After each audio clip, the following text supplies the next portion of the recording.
Atienza. Hello, magandang umaga sa inyo lahat. Kamusta po kayo? Okay lang. Narito kami para kahit paano sumuporta sa inyo. Kasama namin si Yormes Comoreno Dumagoso at ang lahat ng mga Yormes Choice. Anyway, ang mga dilubyong ganito nangyayari para subukan tayo. Pero lahat ng mga tao na natamaan ng ganitong dilubyo nakakataas. Kaya huwag kayong mag-alala dahil babalik po naman ang pag-asa dito balang araw. Nandito lang kami para sa inyo. Mahal na mahal po namin kayo. Maraming salamat po, Vice Mayor Chi Atienza. At ngayon po ang magbabalik ng Ningning at Gloria ng Luzon ng Maynila, ang Batang Maynila, Yole Isko! Magandang umaga sa inyong lahat. Nainitan na ba kayo? Di bale, sasamahan ko kayo sa init. Anyway, talagang una, ang aming grupo ay nakikiisa sa inyo. No? Mahirap masunugan talaga. Ha? Mahirap pag nawala ko. Si Joaquin, binata ko. Pero, kidding aside, kaya pinilit namin maging maaga ngayon para mamaya kahit papaano makapili kayo kagad ng inyong gamit. Pero huwag kayong mawawala ng pag-asa, ha? Sino? Ako na nagsasabi sa inyo, may pag-asa. Yes! May pag-asa. May pag-asa. Alam nyo bakit? Wala pa kayo lahat dito. Wala pang ICTSI. Diyan kami nakatira sa Parola. So, bakit ko binanggit? Sa mga nanay na nandito ngayon. Yung mga nanay, tatay, no, na nandito. Huwag ninyong susukuan ang inyong mga anak.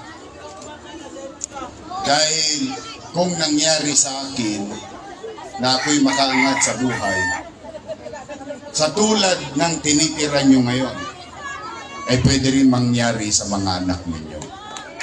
Ha? Kaya lahat kayong mga nandito, kami nagpunta, bagamat kakaunti lang ang aming kakayanan na tumulong. Ang pinaka-importante ngayong umagang ito, buhay lahat at walang naging biktima o nawala sa ating pamilya. Yung gamit, nabibili yun. Nawawala, nabibili. Plywood, nadudurog, nasusunog, nabibili. Dos por dos, and so on and so forth. Ang importante, buo ang inyong pamilya, sama-sama pa rin tayong lahat.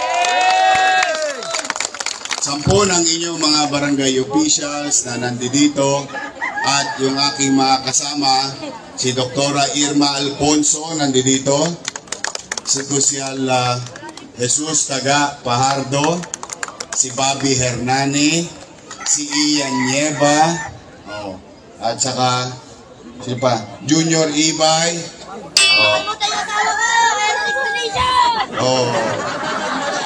Sino ba sa inyong dalaga?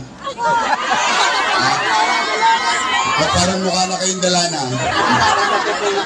Nandito rin yung anak ng misis ko, si Joaquin, ang ating magaling na congressman, Ernix Dionisio,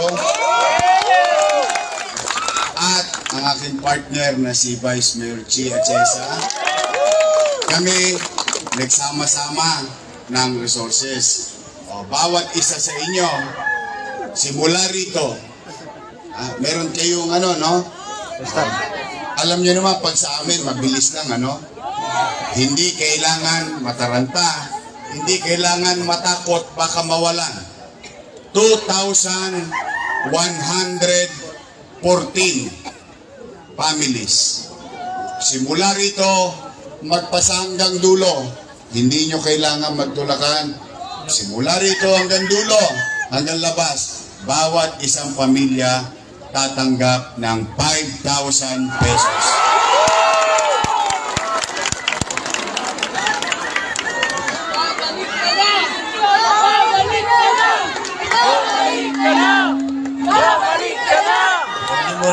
Huwag niyo munang intindihin yung politika. Okay lang yun. Malayo pa yun sa Mayo. Ang intindihin natin ngayon, magkaroon kayo ng panggastos at ngayong tanghali, ngayong hapon, makabili kayo kagad ng bubong, 2x2 at plywood nang may masilungan na naman kayo muli kahit papano kaysa kayo'y nasa kalsada at kung saan-saan pa. So, ulitin ko ha, simula rito hanggang dulo. No? Alam niyo naman, no, tayo, lagi maayos tayo magpatakbo. Kaya hindi kailangan itulak, magsiksikan, pumanatag kayo. Ano yung meron? Saan na yung pati niya staff? Wala kayong ibang kailangan. No, yung poging mukha nyo lang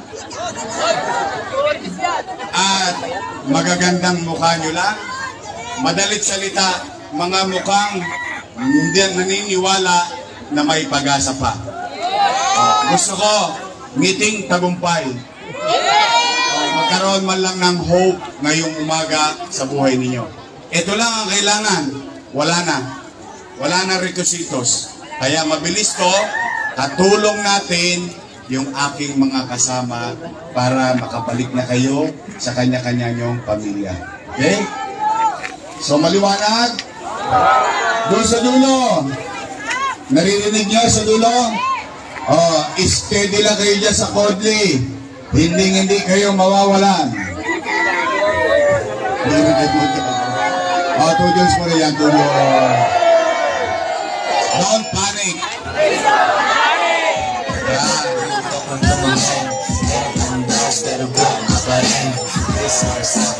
Yan ang gusto ko sa mga taga-Tondo eh. Bumabagyo, may dilubyo, may sunog, masasayahin pa rin tayo. Yan ang tawag dyan, resilience. Quality ng isang taong magtatagumpay. Kahit anong hamon na binigay sa atin, tatandaan nyo lagi may Diyos. May awa ang Diyos. So muli, mahal na mahal namin kayo. So mga nanay ko, tatay ko, mga lolo't lola ko, I love you. Ingat kayo. Manila, God first. Thank you. Maraming salamat po, Yorme Isko Moreno Dumago.